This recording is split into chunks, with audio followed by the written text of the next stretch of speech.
Hello students, welcome to Solve Via Knowledge. இன்னைக்கு நம்ம பார்க்க போகிறது 10th standard mathsல exercise 1.2ல 4th sum. Represent each of the given relations by an arrow diagram, a graph, a set in roster form whenever possible. நம்ம first subdivision மட்டும் பார்க்கலாம். x, y such that x is equal to 2y, x belongs to in the set, y belongs to in the set. இந்த கண்டிஷனை satisfy ஆகிற மாதிரியான செட்டை கண்டுபிடிச்சிட்டு அதில் ஆரோ டயக்ராம், கிராஃப், அப்புறம் அதை செட்டாக எழுதணும்னு சொல்லியிருக்காங்க. ஃபஸ்ட்டு நம்ம எப்போனாலும் செட்டாக எழுதினா தான் ஆரோ டயக்ராமும் கிராஃபும் பண்ண முடியும். ஸோ ஃபஸ்ட்டு நம்ம செட்டை எழுதிக்கலாம். ஸோ ஆப்ஷன் சி என்ன கொடுத்துருக்காங்க, X is equal to 2y. எக்ஸில் வந்து நம்ம ஒன்றுனா ஒயில் ஒன்றுனா நம்ம சப்ஸ்டியூட் பண்ணி பார்ப்போம்.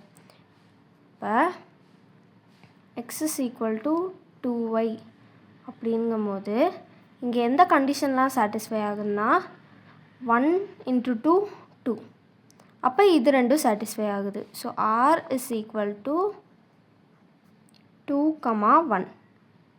அதாவது 2ங்கிறது 1ஓட 2 டைம்ஸ். அப்படி 3ஓட இது இல்லை, 4 2 இருக்குது. 4, 2. இது ரெண்டு மட்டும்தான் X is equal to 2y satisfy பண்ணும். அப்போ ரோஸ்டர் ஃபார்மில் இது ரெண்டு மட்டும்தான் இருக்கும். அடுத்தது ஆரோ டயக்ராம். ஆரோ டயக்ராமில் எக்ஸ் தனியாகவும் ஒய் தனியாகவும் எழுதிட்டு அதுக்கப்புறம் ஆரோ டயக்ராம் வரைஞ்சிடலாம். இருக்கிற எல்லா எலிமெண்ட்ஸும் எழுதணும்.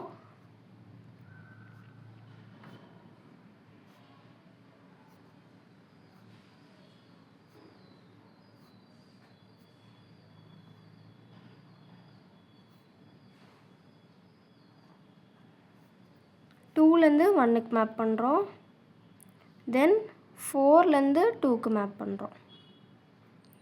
இங்கே ஒரு ஆரோ, அவ்வளோதான். இதுதான் ஆரோ டயக்ராம். ஃபைனலாக நம்ம வந்து கிராஃப் போட போகிறோம்.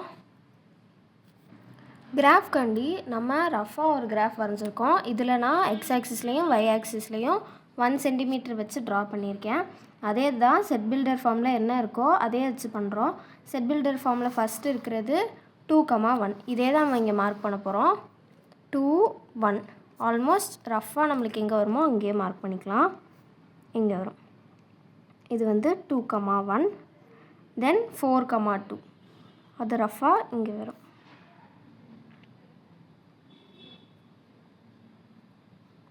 அவ்வளோதான், 3 சப்டிவிஷனும் முடிச்சாச்சு.